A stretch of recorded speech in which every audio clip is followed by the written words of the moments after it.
ఇక్కడ టెంపుల్ కి లవర్స్ వస్తున్నారంట. వాళ్ళు వచ్చేది దర్శనం కోసం కాదు. ఇక గుడి బ్యాక్ సైడ్ ఒక ప్లేస్ ఉంటుంది, ఖాళీ ప్లేస్. ఆ ప్లేస్ లో కూర్చుని ముచ్చట్లు ఆడుకుంటూ రొమాన్స్లు చేస్తున్నారు.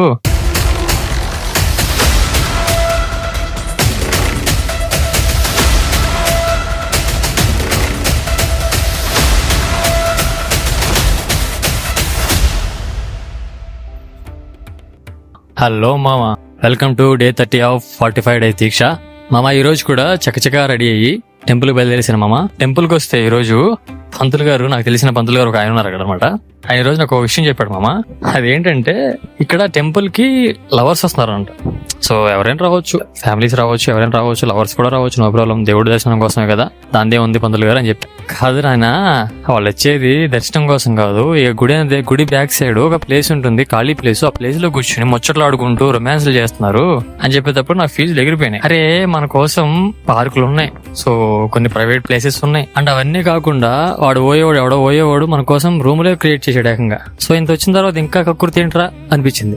సో ఆయన వేదన పక్కన పెడితే మామ, అసలు టెంపుల్ అంటే ఒక దైవ దర్శనం కోసం, మనస్ఫూర్తిగా మనశ్శాంతిగా ఉండడం కోసం మామ. టెంపుల్ అంటేనే ఒక పాజిటివ్ వైబ్ మామ. ఆ టెంపుల్ ని భ్రష్టు పట్టించేద్దరా బాబు దయచేసి. ఈ లవర్స్ అని పేరు చెప్పి, ఓకే లవ్ పవిత్రమైంది, లవర్స్ అంతకన్నా పవిత్రమైన వాళ్ళు కాదనట్లేదు, కానీ పవిత్రమైన దేవాలయాలు మాత్రం ఇలా అపకీర్తి క్రియేట్ చేసి భ్రష్టు పట్టించొద్దు. సో ఇది ఆయన నాకు చెప్పింది. సో ఇలా జరిగింది అనమాట మామ. ఈ రోజు నాకు నవ్వు వచ్చింది. ఏ లవర్స్ వస్తే తప్పే ఉంది అనుకున్నా, బట్ ఆయన చెప్పింది విన్న తర్వాత ఓహో అనిపించింది నాకు కూడా. సో అది మామ, దేవుడి దగ్గర వెళ్ళేటప్పుడు దర్శనం చేసుకోవడం కోసం మాత్రమే వెళ్ళండి మామ.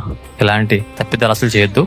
సో ఇది మామ, చకచక టెంపుల్కి వచ్చేసి ఇక్కడ ఎప్పుడప్పుడు చూస్తాను మామ, టెంపుల్ యాజమాన్యం భక్తుల్ని ఎంత శ్రద్ధగా చూసుకుంటారు అనడానికి కొన్ని చూపిస్తాం మీకు. అక్కడ ఎంట్రన్స్ ఉంటుంది అనమాట. ఎంట్రన్స్ కార్లు, వెహికల్స్ ఆపి చెక్ చేస్తారనమాట. ఆ చెక్ చేసే ప్రాసెస్ లో భక్తుల మీద అండ్ సెక్యూరిటీ వాళ్ళు చెక్ చేసే వాళ్ళ మీద ఎండ పడుతుందని చెప్పి పైన ఆ క్లాత్ కట్టారు. సేమ్ ఇక్కడ కూడా గుడి ముందు అనమాట. గుడి ముందు, గుడి దగ్గరికి ఎవరైనా వచ్చినప్పుడు ఫోటోలు దిగడం అనేది కామన్ థింగ్ అనమాట. ఫోటోలు దిగుతారు. కొంతమంది గుడిలోకి వెళ్ళలేని వాళ్ళు అక్కడ నుంచి దర్శనం చేసుకుంటారు, అమ్మవారిని దండం పెట్టుకుంటారు. సో వాళ్ళ కోసం ఎండ బారిన పడకుండా భక్తులు నీడనే ఉండాలి, కొంచెం నీడగా ఉండాలి అని చెప్పేసి క్లాత్ కట్టారు మామ. సో ఇది నాకు చాలా బాగా అనిపించింది.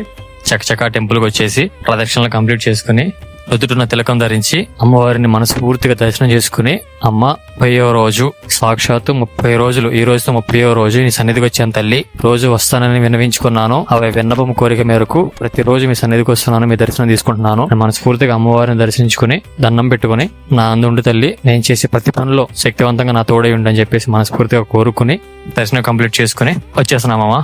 సో డే 31 కలుద్దాం.